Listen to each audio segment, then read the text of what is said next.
እርግጥ ይሄ ጾም እኛ ስንቆጥረው 55 ቀን ሊመጣ ይችላል። ምክንያቱም 15ቱ ቅዳሜና እሁዶች ናቸው። ከሰባቱ አጽዋማት አንዱ የሆነውን አብይ የተባለውን ታላቅ ጾም እንጀምራለን። ይሄ ጾም አብይ ተብሏል። መድኃኒታችን ኢየሱስ ክርስቶስ ስለ ጾመው ነው። ይሄ ጾም የሁዳዴ ጾም ይባላል። ሁዳዴ የሚለው ቃል ሁዳድ ከሰፊ እርሻ ጋር የተመሳሰለ ነው። ሰፊ እርሻ ብዙ ፍሬ ብዙ በረከት ይገኝበታልና የሁዳዴ ጾም ተብሎ ይታሰባል።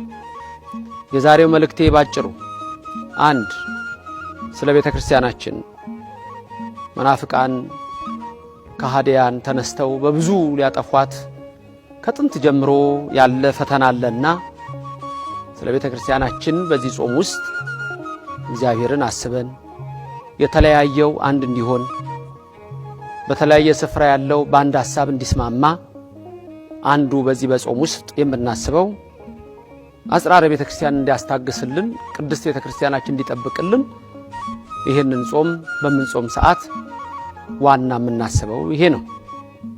ሌላው ሁለተኛው ይሄንኑ የመሰለ ነው።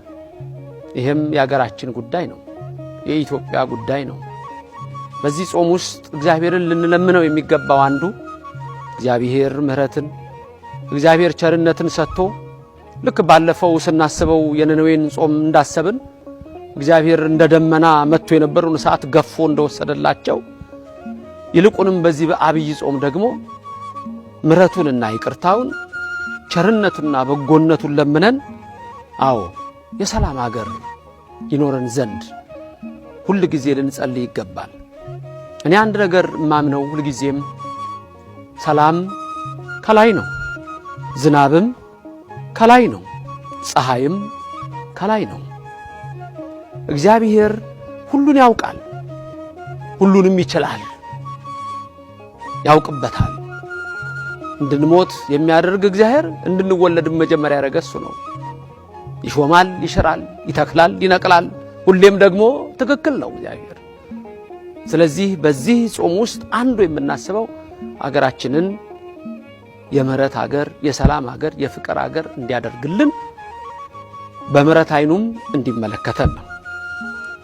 ሌላው በተለያየ ቦታ በስቃይ በመከራ ያሉ በእስር ቤት ውስጥ የሚንገላቱ ሰው ቤት ውስጥም ሆነው ሰው ቤት እስር ቤት የሆነባቸው ወገኖቻችን በተለያየ ዓለም ላይ የተበተነው ሕዝባችን ባሉበት እግዚአብሔር መልካም የሆነውን ነገር ያደርግላቸው ዘንድ መጸለይ ነው።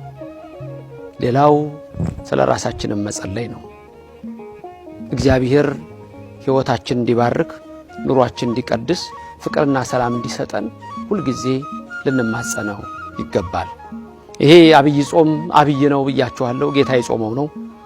40 ቀን 40 ሌሊት ጾመ ብሎ ማቴዎስ ምዕራፍ 4 ቁጥር 1 እንደሚነግረን ጌታችን ኢየሱስ ክርስቶስ ከተጠመቀ በኋላ ሳይውል ሳያድር ወደ ቆሮንቶስ ገዳም ሄዶ 40 ቀን 40 ሌሊት ጾሟል። እርግጥ ይሄ ጾም እኛ ስንቆጥረው 55 ቀን ሊመጣ ይችላል። ምክንያቱም 15ቱ ቅዳሜና እሁዶች ናቸው።